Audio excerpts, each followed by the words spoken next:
It is roughly 1:10. Anything of use. This is a meeting of the Finance and Planning Committee. I call the meeting to order.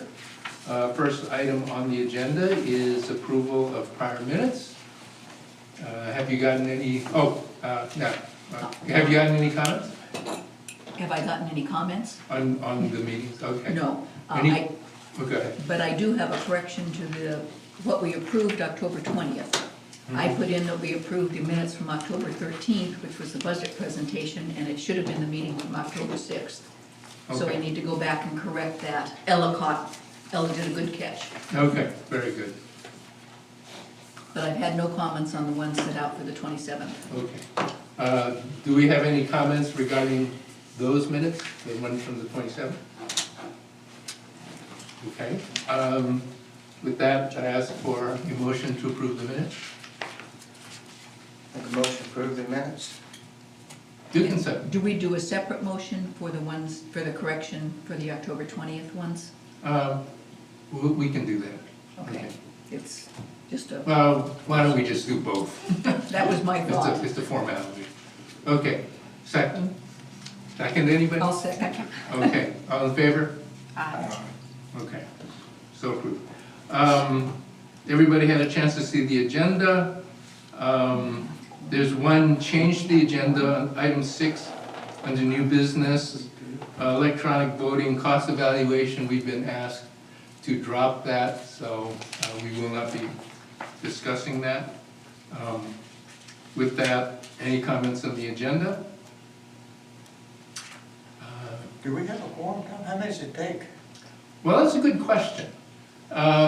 We always seem to be in this flux of whether the board chair and the staff representative are voting members or not. I think there was a time where you definitely were. There was some discussion about whether you should be or shouldn't be. Ordinarily, I would ask that question of Lloyd, but he's not here. I assume that they are. Do you happen to know one way or the other? Not for sure. Okay, Tucker, yeah. Tucker, do you happen to know? I think it's in the process of being changed, but I don't think it has been done. Okay. That's what I was thinking. Well, right now there are 6 members of the committee plus the board representative and the staff representative. That'd be 8, and there are 5 of us. There's 6 committee? Well, we have allowance up to 7, but Okay, but there's 5 here. there's 5 here, we're missing John. Okay, okay, I see what you're saying. Okay. Yes. So out of a total possible of 8, we have 5. So it appears to me that we have a quorum. Good. Okay. So a motion to approve the agenda. I move to approve the agenda, dropping the new business. Right. Yep. Second. Second. Okay. All in favor? Aye. Okay. Comments from the board rep, Lloyd is not here today. Comments from the chair, I have none. So with that, let's just talk about the budget.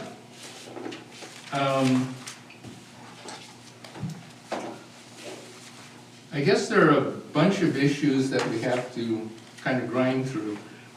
A hot button from the last meeting was about payroll.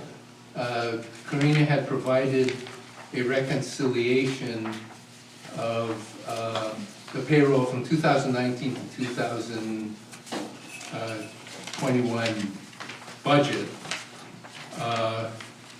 She had it reconciled down to a very small number. The only issue I had, which I forwarded to her, was there was one reconciling item that was The 500,000. the 500,000, which you're adding back in 2021, but you hadn't taken out in 2020. So the question Well, was, how it did did- that work? It didn't occur in 2020. We didn't incur those salary costs Mhm. because of being closed. So it doesn't need to be taken out of 20, it just needs to be added in for 21. Okay.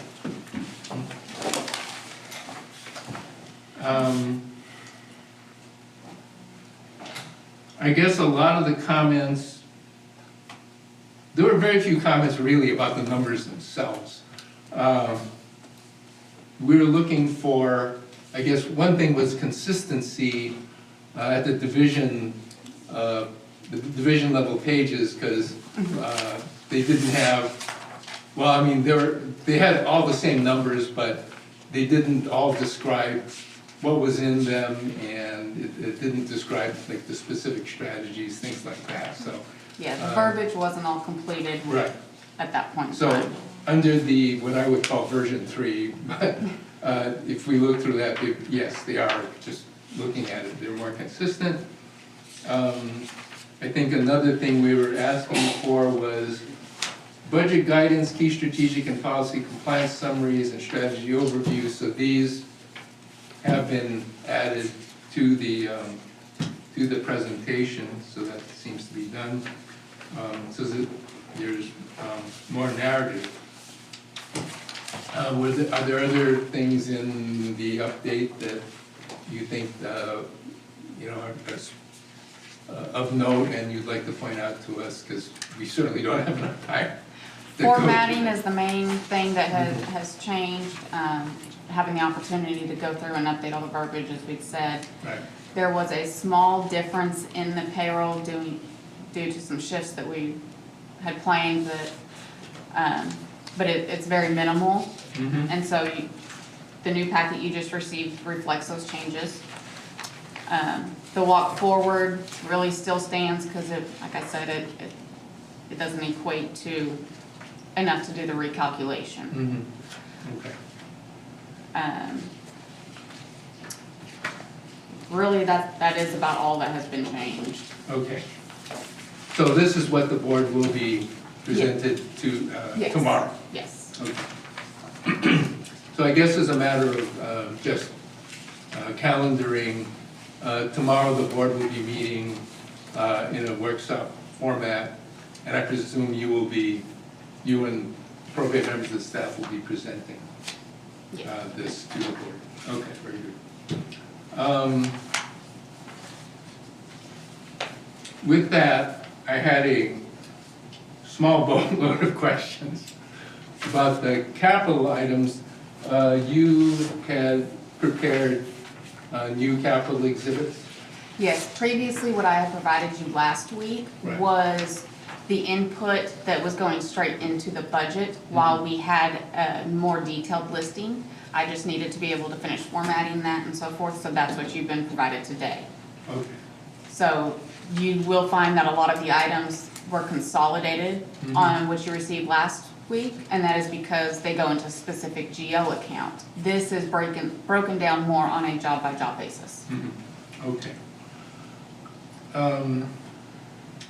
I guess maybe I'll take one step backwards. I don't expect too many comments, but does any of the other committee members have questions or comments about the budget before we get too deep into the capital?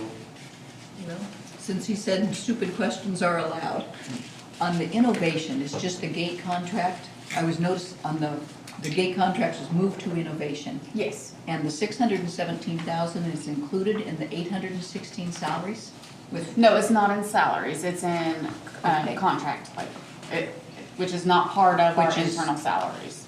It's another expense item. it's an expense, but it's not shown in the innovation division. Yes, In it is operating expenses. operating Okay. expenses, yes. Thank you.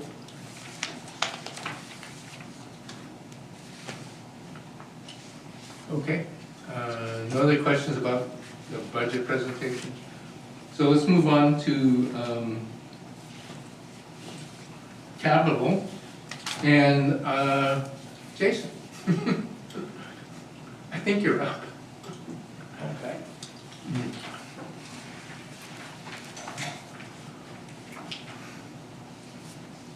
And I will say I had not forwarded on the questions, so Oh, these will be, I apologize more on the I spot. mean, a lot of this is informational as opposed to, you know, really deep digging.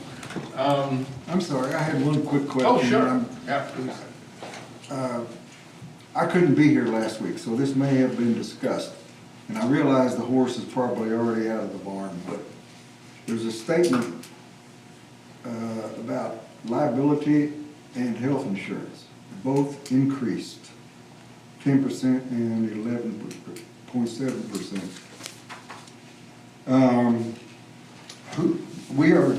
Can we assume somebody checked with insurance companies to keep them honest?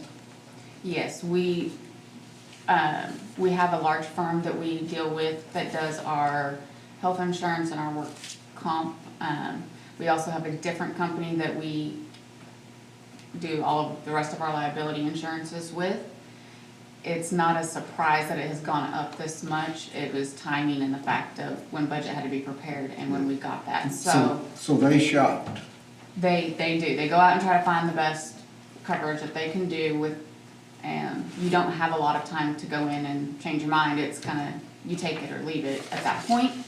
Next year, we do plan on doing a deeper analysis and trying to see if there's some other ways that we can try to minimize some of the cost and the cost sharing that goes along with it. Thank you. Since we're on the topic, my understanding is most of our health insurance is self-insured. So when we're talking about health insurance premiums, we're really talking about excess or, catastrophic kind of coverage. Is All that- inclusive, yes. Yeah. But Okay. we do use an administrator, the company we're talking about. We are the administrator of our own plan, but we do work through them for everything on facilitating our plan. Okay. So Jason, thank you for your patience. No problem. This may simply be an issue of the version of the capital budget I was working with, but in the first line, or one of the early lines, it said, Public Works, streets, 560,000 for pavement preservation, culverts, signs. Anyway, I just thought that it should be broken down as opposed to one big fat number. And so I just asked, is there a breakdown of that number? And it might be in this new version, but I haven't looked at the new version, so. Let's see here.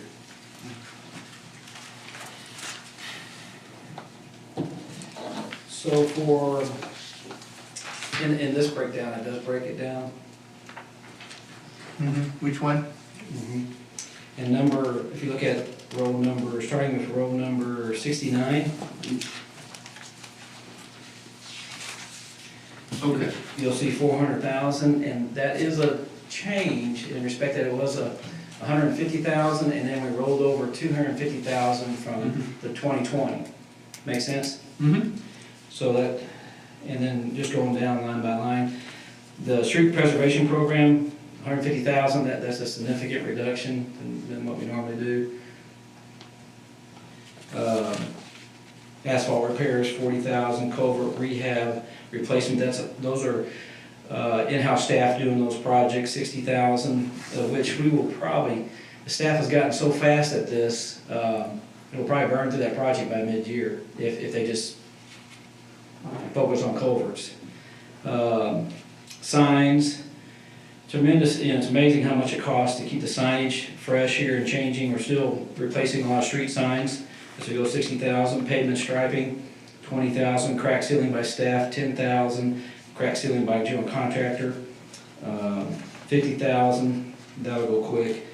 The small excavator, this is a huge, 120,000.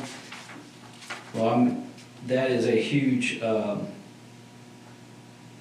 thing here. We use we rent an excavator month to month and we use it every day. So that's gonna be a huge help to the street department, to be able to purchase that. One dump truck, I think we have 2 or 3 that actually need to be replaced. And so we've postponed those and have one dump truck budgeted to be replaced at 130. The pothole patch trailer at 90,000, that's kind of a compromise because the department really would like to have a pothole patch truck at 160-something thousand. And not knowing, we've been wanting that for years. So we bumped it down to 90,000 just so staff can get at least a smaller piece of equipment that'll help them with their patching in case it does take a while for us to get the truck. Skid steer attachment, log splitter, we have a lot of hardwoods that we are harvesting right now that we really would not like to burn up every year, so we are going to try to transition to culling out the hardwoods from our storm debris and just plain old common property clearing and create a place where we can start cutting that up for firewood, either and maybe generate new revenue. So this attachment goes onto the skid steer and just splits the firewood up really fast. And that's it for the street maintenance. Okay, thank you.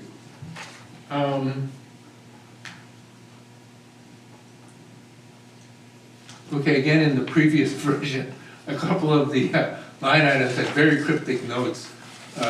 Is that worth even asking? Because, when I read the notes, it's like, I'm not sure what I'm reading. I believe one of your questions was, what is SCADA? One of them was, what is SCADA? SCADA is a supervisory controlled access data system, I believe, that we use at our water and our wastewater treatment plants. It allows your operators to be able to monitor those wastewater treatment plants using a smartphone or a computer or any type of internet access. And like at our water treatment plant, we can actually turn pumps off and on with it. We can actually do controls. We get alarms. So that's what that is. Mm-hmm. And so a lot of our staff actually operate these plants remotely, are monitoring them remotely. And if they see anything going wrong, they can coordinate staff that's closer to come in and address something physically. And the water treatment plant is fully SCADA automated, and as well as all our tanks and our pump stations out in the system. But on our wastewater side, our wastewater treatment plants are even more complex in some sense. They're not SCADA, and so very, very manually oriented. We do have some systems that give our operators alarms, and so they gotta drive in and troubleshoot what's wrong. Whereas if we had a SCADA system, they might be able to determine what's wrong remotely and save a trip in, and that saves people, that saves time and money to the POA. Okay, And so we're planning to do that on one. We want to do both wastewater treatment plants at 100,000. We've scaled it back to just one wastewater treatment plant at 50,000 to get it started. okay. That actually sounds really good. The other cryptic line says, let's change this to 50K and buy the camera at the end of this year, first of next year. Like I said, it's just a cryptic comment. That was just an error. That was in my part of trying to get you guys a list very, very quickly. Okay. But I mean, in short, what is it for, or should it be there, or? Which, What line rule is that? This is on the old version, I don't know what the new version. What department is that in? There's one on line 35. It's under PU 35, Okay. infrastructure. So, Oh, I work number one? could be. Okay, stands for infiltration and inflow. And so this is on your gravity sewer systems. Remember years ago, you may be familiar, we did a very large sanitary survey evaluation study, of which we've identified a lot of holes in the system. And we have fixed the manhole tops, but we have not gone back yet and fixed the holes in our gravity system lines. And that's pretty expensive. And so 50,000 is a token. It's not real. It's just something. It's almost like a place marker, just so we know that we need to keep it on our list. But that's $1 million. That's millions of dollars over years of sustainable operations if we're serious about it. But that stands for infiltration inflow, and what that 50,000 will do is it'll pay for one line for a guy to come in what we call pipe bursting between two manholes, and it basically will replace one line that's full of holes.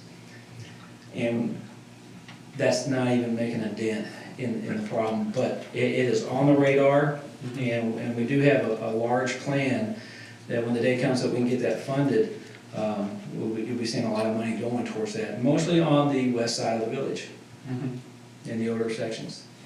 Okay.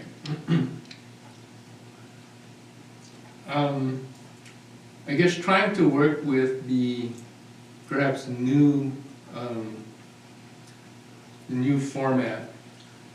Well, at least, let's look at line 36, sewer extensions.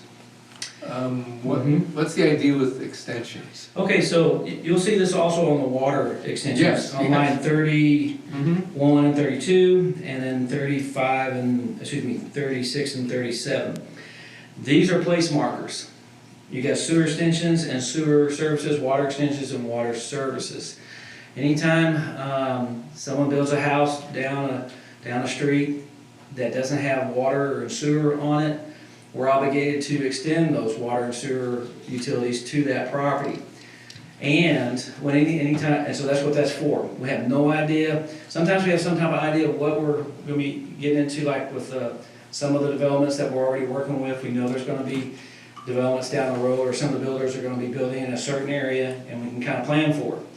But a lot of times, it's just a place marker. And so it may or may not get spent, depending on what happens next year. Okay. Or if we have a major line burst, we can always kind of fall back on that as some funding to help fix those things. And this goes in line with the income side of it as well.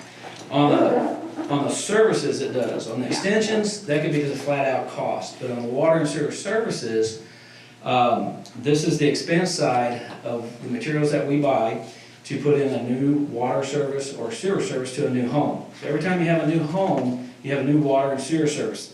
And unless those sewer services and water services are already there, the POA has to buy those materials and install those. And that's where it comes from. On the reimbursement side, as part of the permit fee for water and sewer services, that reimburses the POA for those costs, and that's a wash in the end. Right. In terms of extending water and sewer services, I'm generally aware that we, as a POA, kind of don't like doing that, and we kind of discourage people from building houses that in unserviced areas. From a point of POA homes, Right. we have some control of that, and we've definitely tried to go out and encourage some of the builders who want to buy POA homes to purchase them in areas where we already have the water main, the sewer main, and the roads in a good condition. So to service those new homes, we don't have to expend a lot of infrastructure funds, because it's just a flat out cost Right. for one house. And we do try to do that. We will try to trade with a builder, a POA lot at a better location than maybe the one they're preferring that doesn't have any utilities. Right. So before spending these $50,000 placeholders, we have a protocol to identify undesirable places Yeah, to build, and then, try to execute a, step one, step two, and please don't build here and stuff like that. Right, and even, let's say someone who actually owns a lot out here in the village, and it's in an area where there is no water, sewer, electrical, anything, and they show up and they say, we want to go build on our lot, we're ready. Well, we'll go out and take a look at that lot, and if we realize it's what we call undeveloped lot, we will talk with that homeowner and try to trade with them to a lot that has these utilities to further lower the cost to the POA. If we're successful in that, we save the POA a lot of money. Right. If not, that's what those budget items are for, is they kind of cover those circumstances because we're obligated. Okay, very good. Kind of similar to the first question, there wasn't other line under public utilities. It was just $591,000 for a grinder tank, odor control, lift station. So the request there was just, split those out. That's a very, very similar situation on anything that has to do with a new home, such as a simplex grinder pump. That is an expense up front to the village that is reimbursed by the homeowner who pays the village to install that grinder pump.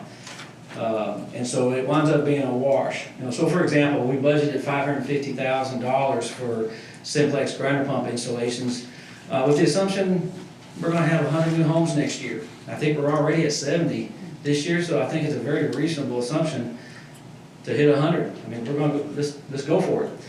If, let's say we just have 50 new homes next year. So what happens is, we're only expensed 50 homes, half of that budget, but we're also reimbursed only half of that in revenue. So it's still a wash, but it's kind of a placeholder. That's not what I was asking for. In the first version I have, it says 591,000 grinder tanks, odor control, lift station. It's under sewer plant pumping. So Yeah. I think it's not specific to individual house development, but You- basically. It was I apologize. consolidated, and so if You're you right. look at page 2, you will see where it has, If you look at line items 45 through Okay, yeah. 58, you're absolutely right, I'm sorry. Okay, That's a lot of pumps of all Right. different sizes that we have plans to replace or are associated with some of the homes, grinder pumps that we provide free maintenance on as part of the utility rate. The odor control system is something we're very excited about. That's on line 56. So working with our Public Services Committee, I think we've got a huge win coming for the village this year. Some of the engineers on that committee have extensive experience out there in the oil fields, and they have brought that experience to the village on handling H2S gas, hydrogen sulfide gas. And so we're looking at purchasing several ozone generating machines for some of the major odor issues here in the village to neutralize that odor. And so I say we're on the verge of a huge win. I'm pretty confident we will have tremendous progress towards reducing the odor here in the village and improving the lifestyle experience here in the village as well. And so we have $103,500 scheduled for that. And so that's what that's for. And I think I answered the question on the rest of that breakdown. okay. Terrific.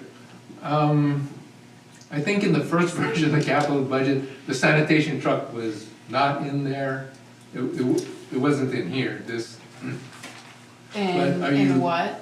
excuse me? It wasn't in what, I'm sorry. This is the first version of the capital budget that, There was a few line items, Oh, only yeah. one had a dollar amount, so that's probably why you didn't see the breakdown. It Mhm. is in here, yeah, it's in and it here. has been in the And the now- large budget. and now it's from in the. here.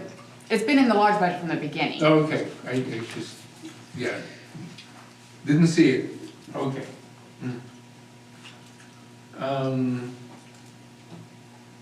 Did you have any questions about that sanitation truck issue? Because that's Mhm. maybe the reason why Corinne had helped me. It's gonna be a financed type of operational purchase, so it's not, maybe it's not being listed as capital. It's a capital lease, and with the new GAAP requirements that have gone into effect in the last few years, there's certain criteria that has to be met. And whether you record it as an operational expense or as a liability.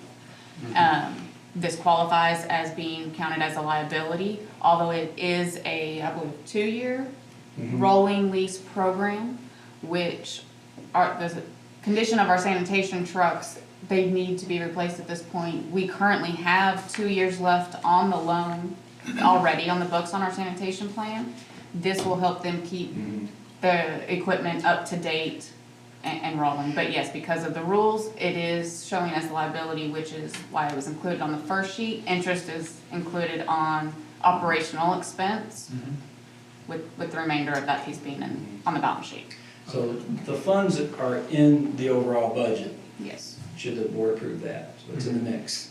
Okay. And that's why I've left it on here. If you look, I've actually highlighted those pieces blue Okay, on the second page. One item does have a cost, because that is not a financed cost. Right. But the rest, that's why it's listed as 0, but reflected elsewhere. okay. I may be a step behind. How do we, how do we say it is not increasing debt? How do we say that? No, it is put into the debt valuation. It's because it's a capital lease that reaches certain criteria and requirements, you do record Accounting it. requirements. Yes, you do record it as a liability. Just not as a capital, right? This reflects capital dollars being spent on the large projects. That's why it is on the balance sheet side as a liability versus we're not paying the entire cost up front. Okay, I'm trying to reconcile in my mind our directive from the board that says do not increase debt. So I haven't, like I said, for us non-accountants, non-CPAs, I was trying to reconcile that, and I still haven't, but Well, and the net difference between the loan that is already on the books for the sanitation trucks and the 12-month amount for this, where if you look on the budget packet, the overall increase to debt, because yes, you are correct, the fact is, it is increasing debt. The net increase is $116,000. I haven't found that yet. 100 and what? $116,000 is the Okay. net overall change in debt. So while it is a new loan, it would be getting rid of the one that is currently on the books, as well as keeping our equipment up to date and saving cost in other aspects as far as the headcount in order to operate the way we currently do and some other issues. Okay, this truck is replacing an existing truck? Are we selling the existing truck, and when we do, the loan simply gets extinguished? We pay off the loan with That's right. whatever money we have lying around? Okay. There's no balance sheet in here, is there? No. Yeah, The balance sheet items that are affected by budget are what is on the page, well, you're gonna have part of it on page 2, because some of those accounts, your reserve accounts and stuff, that's gonna be what's on your balance sheet.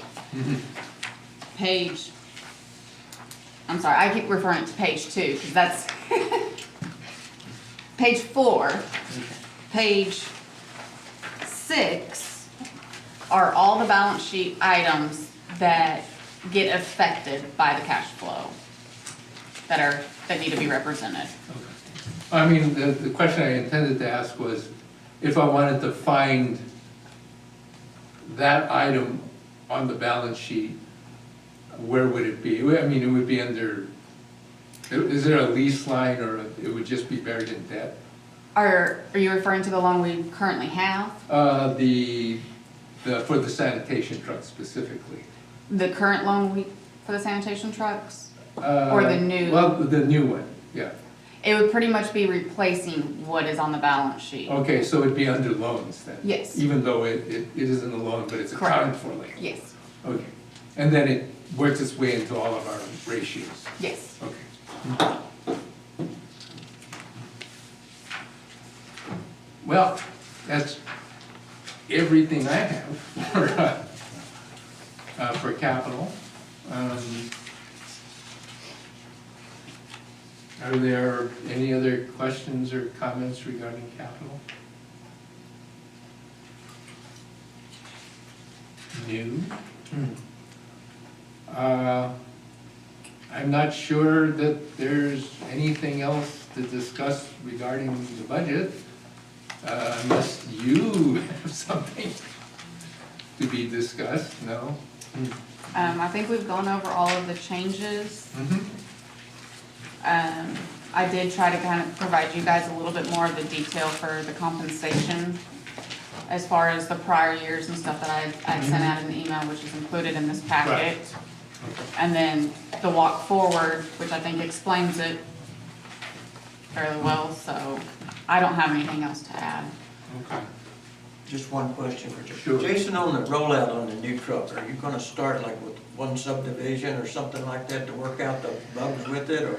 I saw there's 9,200 trash cans or carts or whatever you call them. So here's how I envision this happening. Subject to the board approving everything, and we're going.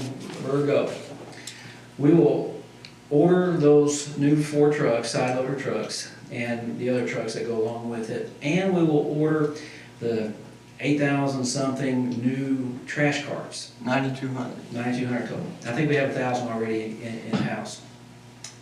We're gonna hire a company that will receive those trash carts, assemble those trash carts, deliver them to the homes, and this may happen early in next year, way before we ever get the sanitation trucks. And those homeowners will be assigned that serial number on that trash cart. That home will become an asset of the POA, but assigned to this address. And those homeowners will get experience working with those new trash cans that they'll roll to the curbside. Meanwhile, you know, probably by the 3rd quarter at the soonest, I would anticipate the sanitation trucks to start to arrive. Then we would try, in that whole time frame between all next year, will be an educational process to the homeowners on how we're going to transition, where to put the carts, what days, if their schedule's going to change. So when the day comes that the trucks arrive and we're ready to go online, we've had several months of education and familiarity and communication, and then we'll have a hard start. Okay. For example, I put out 1 trash can, because it's just me. My neighbor puts out about 4. That's right. Well, There's does he different, get charged to the other 3, hopefully? well, there's different size trash cans, you know, depending on the household. There's 96 gallons, which are That's true. ginormous, but easy to roll out. There's 64-gallon ones, and so the homeowners will have the option of one of those sizes, and that's part of the deployment. But a lot of sanitation districts also provide an option for homeowners to have 2 trash cans if they want to, and they pay a little extra fee for that extra trash can if they're generating a lot of refuse or trash, yeah. Now, these trucks they have a fork and it squeezes it and then Yep. lifts it and puts That's it it, down. exactly. Yeah. Right now, I try very hard to bag everything.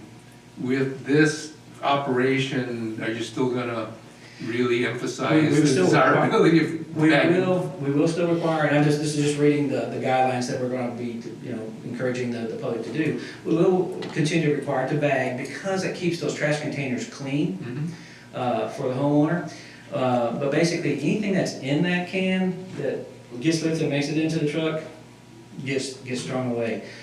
And that's the biggest change for our residents will be, some of them are used to putting things in boxes out to the side and not things in cans. Only the trash that's in the can that the truck can pick up will be what's picked up, and that'll be the biggest transition. So a lot of folks with cardboard boxes and things like that will have to either recycle the cardboard boxes or break them down, or break them down, put them in a bag, or put them in those containers. And those cardboard boxes can take up a lot of space if you don't place it right.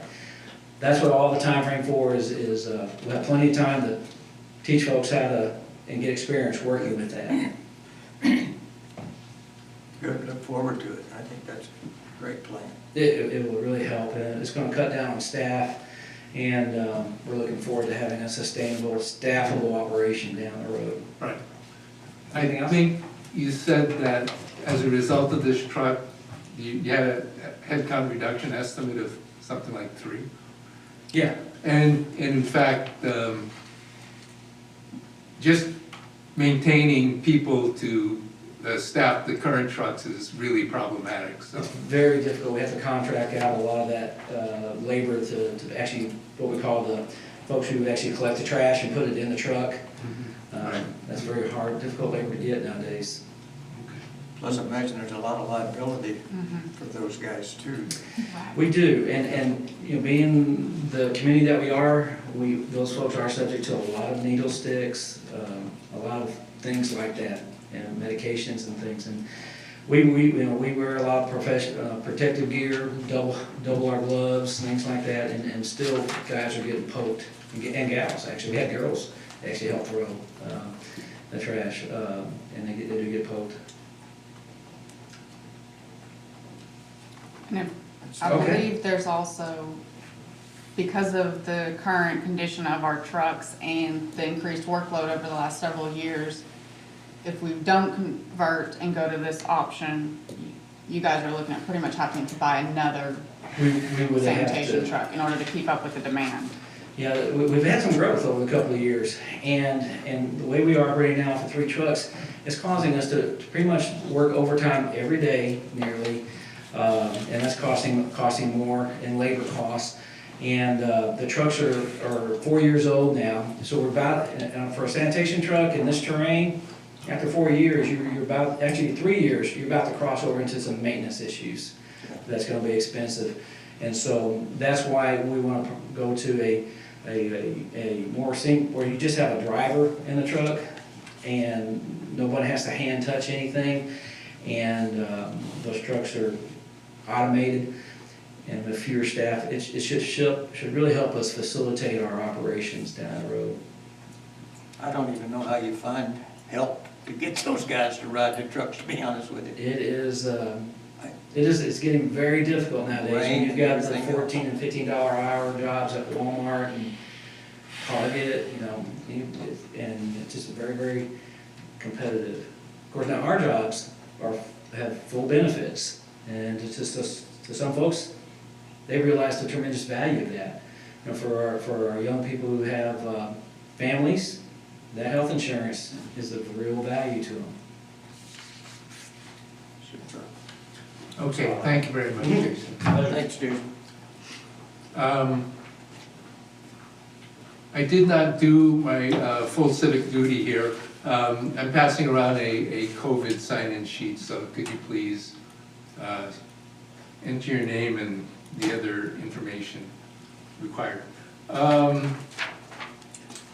I think we are done reviewing the budget, because I don't hear any other comments.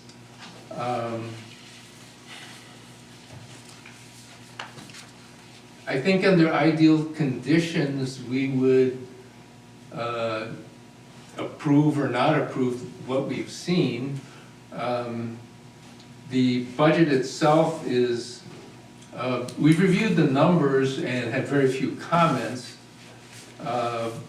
We've had an opportunity to review the capital budget, and fortunately it was a lot smaller, so I think we were able to do a much more thorough job of that.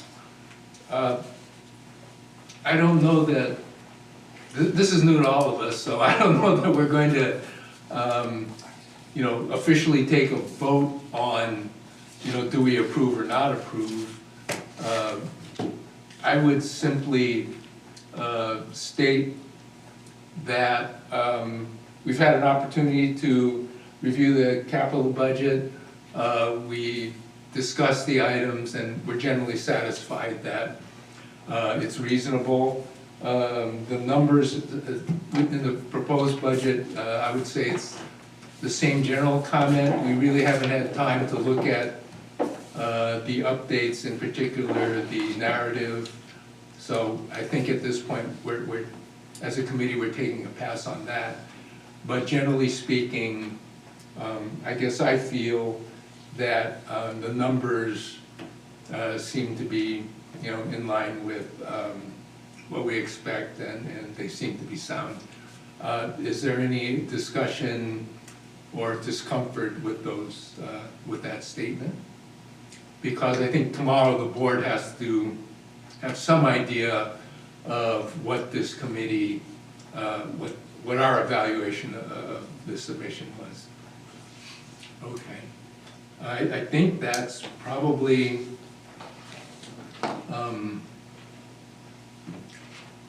all that we're going to do today. With that, I'm going to go around the table. Are there any comments that the committee members would like to to state? I'll start with Kat.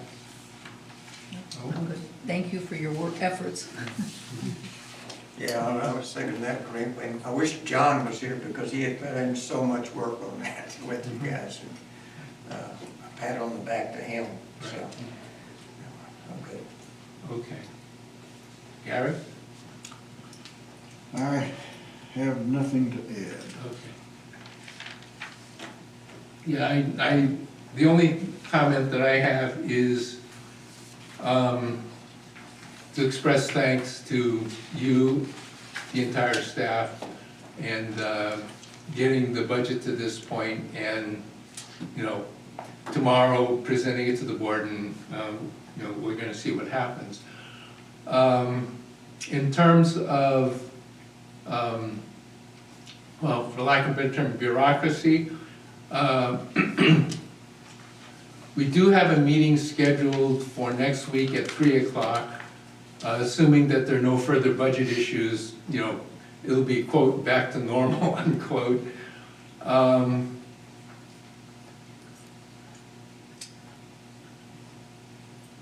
Prior to the budget, our meetings are scheduled normally for the second and fourth Tuesdays of every month. So that will be sort of our, if we go back to that routine, that's the schedule. Second and fourth Tuesdays at 3 o'clock. I have been notified that, well, I mean, normally this place closes down at 2, so meeting at 3 o'clock is kind of an exception for staff. So think about in the long term, perhaps moving our meeting time away from 3 o'clock to something more convenient for staff. But that'll be an issue for the future. Oh, Karina, do you have any comments? Okay, very good. I invite comments from the audience. With no comments, then I ask for a motion to adjourn. Make a motion, we adjourn. Okay, second? Okay. We're adjourned. Thank you very much, everybody. Thank you, Don.